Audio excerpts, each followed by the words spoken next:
All right, we're back again. We're gonna be doing some character work today, and still sticking with Truby. We're gonna go through the character exercises. Again, I mean, the book's great. It's just one of the more straightforward books that you can read. I highly recommend you getting it.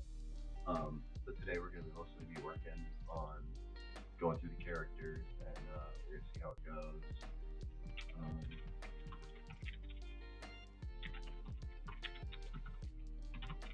all right, so let's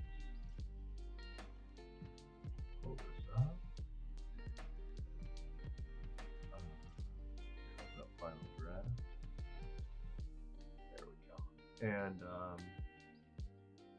we're gonna sort of start with each character, and then we're gonna go through like mainly what we're gonna do like the web, and just sort of see how characters influence each other. So there's gonna basically be four characters, and two of them are gonna be there the whole time. The fourth are gonna just sort of the third and fourth primarily just be stimulus or backstory and character revealing histories and stuff like that. But they'll also sort of be present.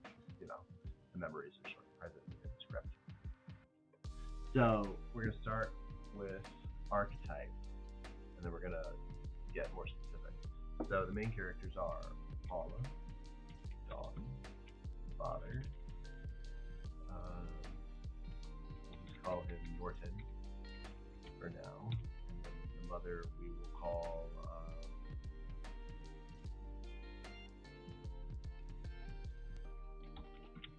no, that's too much on it.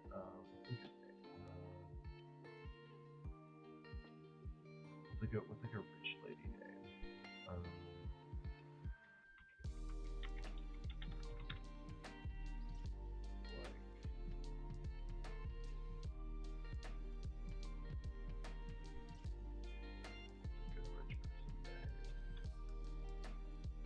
Yeah, Victoria, Alice.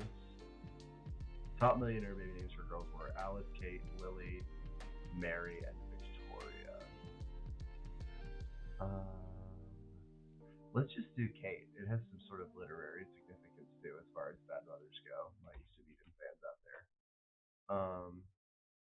Great. So these are our four characters in terms of people that are going to be actively affecting the plot. There are going to be a couple of other little people in the film, but uh, create a character web. List all your characters, describe what function they play in the story. So hero, hero,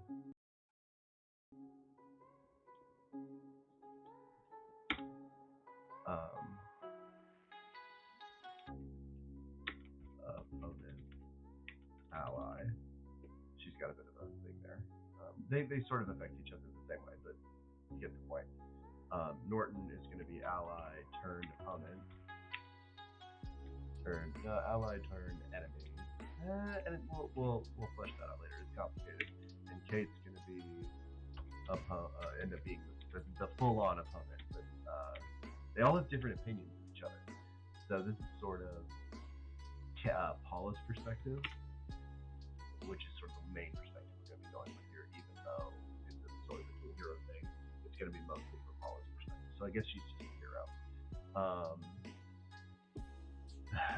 She'll be mentioned that way from now on. All right, central moral problem. Central moral problem of the story. Let's look at some examples here. We're gonna see what some of Truby's examples are, and then we will go there. Because there's the moral problem that each character has, and there's just the moral statement of the story.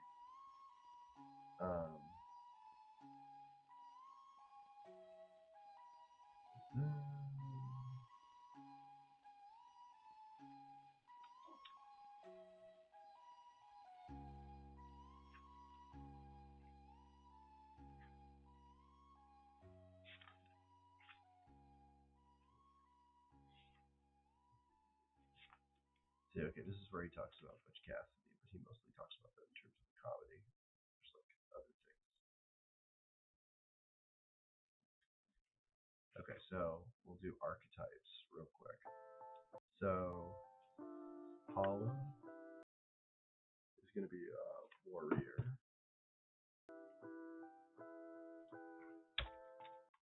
And what we sort of have here about warriors is that their strength is going to be a practical enforcer of what is right.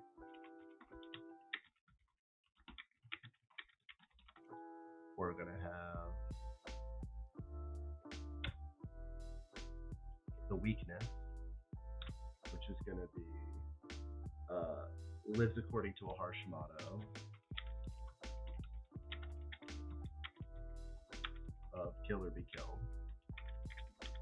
Which, I mean, that we're going to sort of work on. That can be made a little more specific, a little more nuanced. The examples,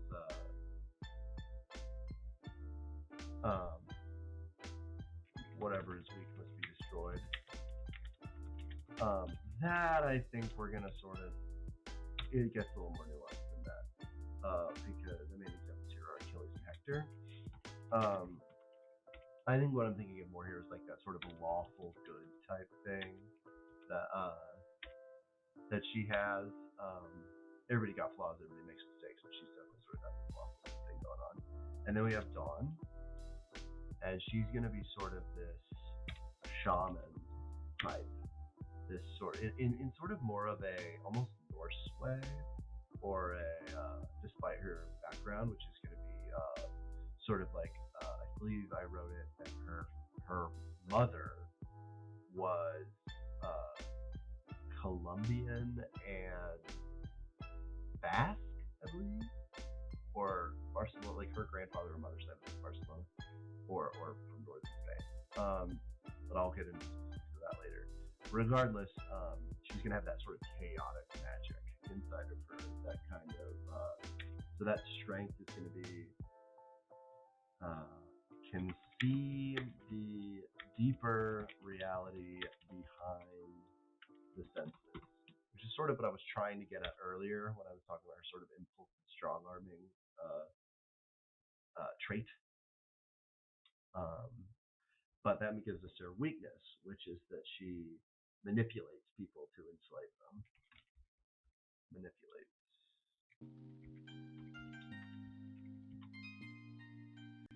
And destroys the natural order, which I think is a very good example of how Dawn works.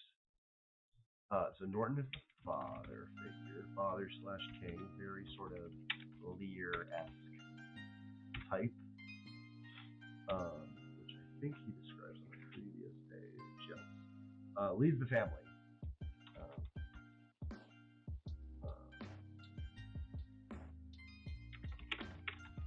With wisdom and resolve.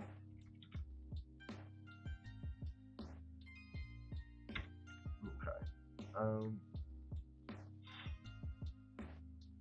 And then his weakness is strict and oppressive. I don't think, again, this is from her perspective. Like, Paula feels this way about him, thinks he was tougher on her because he was training her to like take up the mantle. But you find out later it's really because he actually didn't like her, and it was because she wasn't his daughter. So now we go to Queen Mother, which is Kate. Now we're gonna have that be pretty spot on, like protective shell. But she's gonna be a much more like vapid mother. She's gonna sort of be like addicted to pills and like not living the life that she thought she was gonna have. She was gonna sort of like in Stoner, the book by I forget his name, but it's an incredible book. The mother in Stoner and Kate in East of Eden. So just evil, just bad and manipulative and just fucking torturous and traumatic. So her strength is that protective shell that Paula thinks she gave,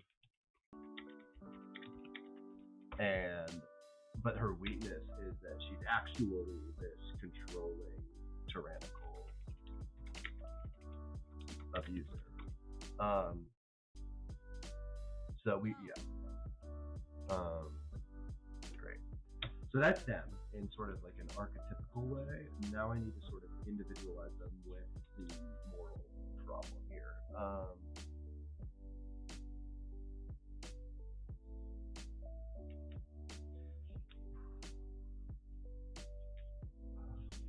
So like sort of for lack of a better thing, the moral problem of the film, the script, is who decides your worth, who assigns it, and the answer isn't you. The answer is who you let do it. It's not always you. Like, and sometimes you're in a position where other people are deciding your worth, but ultimately it's only if you let them decide it. And in certain situations, you will lose that fight, and other people will win and put a certain value on you that you'll have to sort of live with for the moment. But that value can be reassigned later.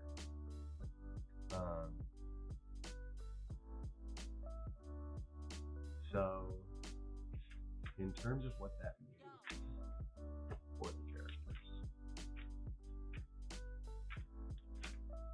we're going to pull up the structured elements for each character. So we sort of know the weakness and need of Paula, but let's restate it here. We got her weakness is her insecurity, and her need is validation, which is the same as Dawn.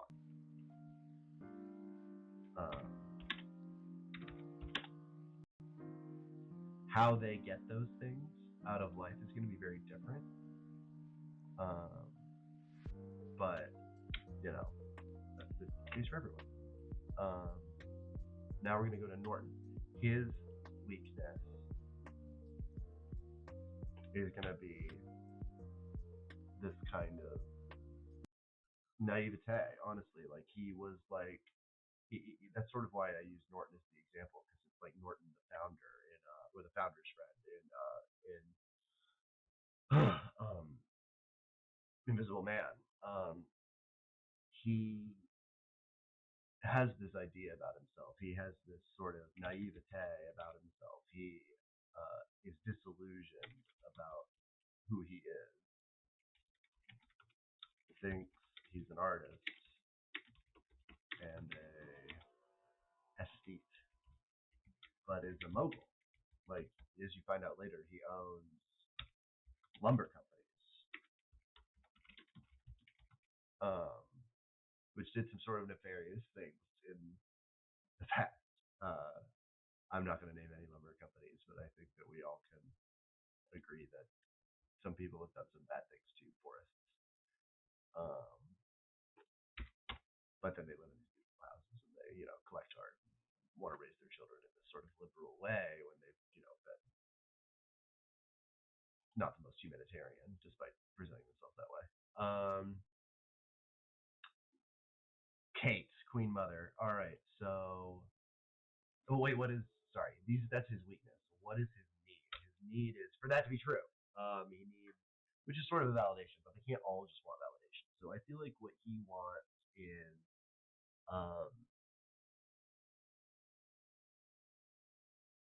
to be a kid. He plays and toys with people, but his heart's in the right place, but he's just doing bad things. So,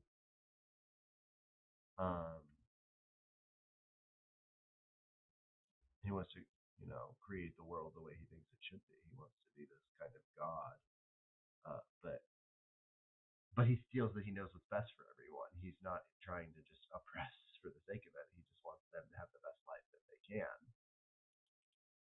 Yeah.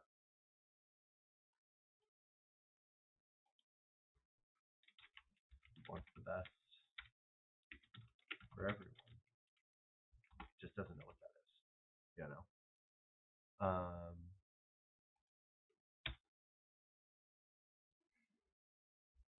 Now, Kate, what does she want? She wants something similar, but a poisonous version, which is she wants the perfect life. She wants everything to be perfect. And the problem is nothing. And nothing ever will be, because we don't live in that world. And that's her need, is for the perfect life. And her weakness is that she is uncompromising and mentally unstable. And abusive. So that's them. And then now we're gonna go. So we sort of did um, those, but now we need to sort of do power, status, ability, and how each faces the central moral problem. So let's do that. How do they all address who decides their worth? So Paula, at the beginning at least, who decides your worth? You your past decides your worth, your accomplishments.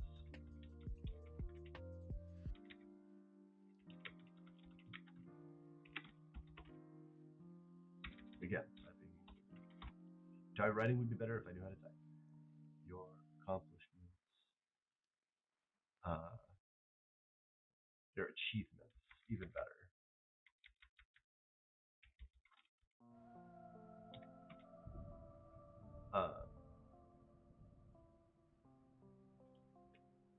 Well, for Dawn, it's similar, but uh, achievement is more of something inside.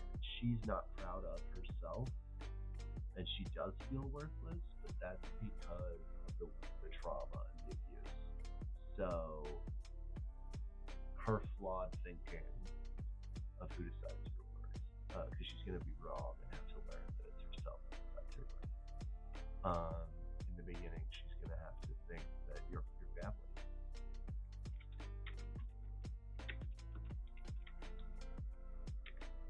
Which is why she runs away, because she doesn't want to be worked with. The markets, that one's easy. The market decides your worth. That's just the world he lives in, and your social circle. Again, trying to be easier, you gotta type.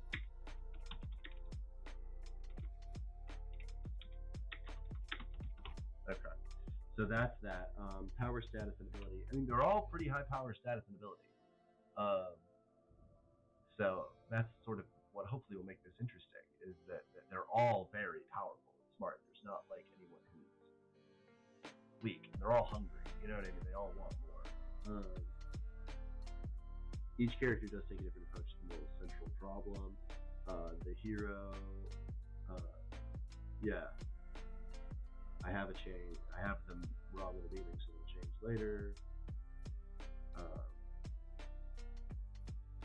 I'm gonna flesh these out later, but like this is mostly what he's having us do for the basics of character. There are other things that you should read in the book to flesh these out. I'm gonna make these whenever I'm getting closer to the end. But the main thing now is their opposition. Map out four-corner opposition for your study. Put your hero and main opponent on the top line with at least two secondary opponents underneath. Label each character with his or her archetype, but only if it's appropriate. Many characters are not archetypes, so of course I was lucky enough to find archetypes, with the exception of Paula, who I don't know that hero is the best archetype for her, or warrior is the best archetype for her, but we're also going to make it a little more nuanced as we sort of develop her and we start getting the actual draft. So, central moral problem in Streetcar Named Desire is that someone ever justified using lies and illusions to get love. I like my I think it's correct. They all sort of have their own wrong answers. Their change. Let's go ahead and list their change, and we'll slowly get to that. So the example for a streetcar that he uses is for Blanche, it's going to be loneliness, also bravado, and lies changes into madness, despair, and broken spirit. So what we're going to do with Paula, the change will be workaholic, solipsistic,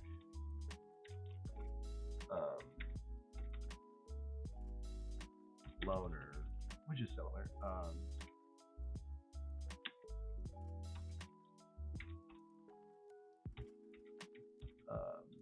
Will become vulnerable and committed to connection. And with Dawn, she's also going to be a loner, but she's also going to be self-destructive, nomad, and she's going to ultimately understand what home is. Honest, ready to put down roots.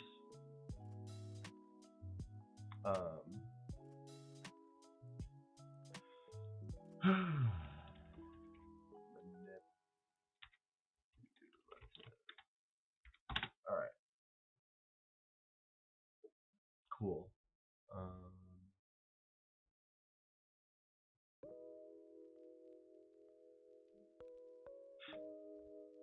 And then we go down here. We're going to go to Norton. He kind of doesn't change because he dies before he can change. He dies before the script even starts. And Kate dies 3 days before it starts, so she doesn't really change either. Great. So that's those.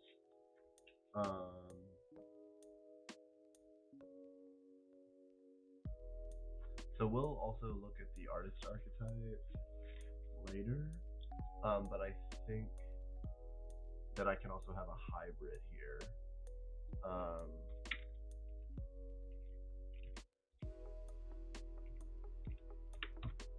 Cool. Warrior artist, and then she'll sort of be this shaman artist. Cool. So that's like a rough draft of all of the characters and sort of how they're going to be in conflict with each other with these main beliefs. And we're going to sort of see the moral problem get fleshed out over the course of the script as we sort of dig into how these people affect each other, all in pursuit, over the course of the plot. Cool. So I'm going to take a quick break, and then we're going to come back and we're going to move on to the next section. The next section is going to be the moral argument, which is where we're going to go into more of the who decides your worth moral problem. And we'll see where we get with that. We're almost halfway through. And obviously there's going to be more fleshing out before the actual drafting starts, but I think doing a strong pass through each chapter of this book is going to give us a nice foundation